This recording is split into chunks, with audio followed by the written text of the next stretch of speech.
তো আজকে আমি বানাচ্ছি আলু কাটা, কারণ কি আজকে খুশির খবর, বৃষ্টি মা হতে চলেছে।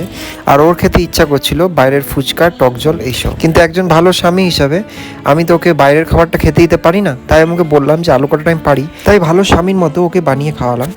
তো দেখো আপু, রান্নাবান্না আমার দ্বারা হয় না, তবে কি কি দিয়েছি বা কী করে বানিয়েছি তোমাদের সেটা বলে দিই। প্রথমে আলুটা আমি সেদ্ধ করেছিলাম, তো ওর মধ্যে আমি অ্যাড করেছিলাম হচ্ছে পেঁয়াজ, তেঁতুলের জল, আর টক মিষ্টি তেঁতুলের জল, আর ধনেপাতা, একটু লবণ, বিট লবণ, আর তোমার হচ্ছে সেদ্ধ মটর, আর হচ্ছে ধনেপাতা, আর গোটা মশলা, আর অল্প করে লেবু চিপে দিয়েছিলাম। ভাজা মশলাটা ভাজা মশলা হবে, জিরে ধনে শুকনো লঙ্কা ভাজা মশলা ছিল, আর সেদ্ধ মটর ছিল এটা, আর টক মিষ্টি চাটনি ছিল এটা। আর পাশ দিয়ে কিছু একটু পাপড়ি নিয়েছিলাম, আমি পাপড়িগুলো ওপর করে ছড়িয়ে দিয়েছিলাম। কিন্তু খেতে কিন্তু খুব ভালো হয়েছিল, জানো তো। আলু কাটাটাও খুব ভালো বানায়, তবে হ্যাঁ আজকে যেহেতু ঘরে একদমই কোনো কিছু জিনিস ছিল না, শর্টকাটে ছাড়লো।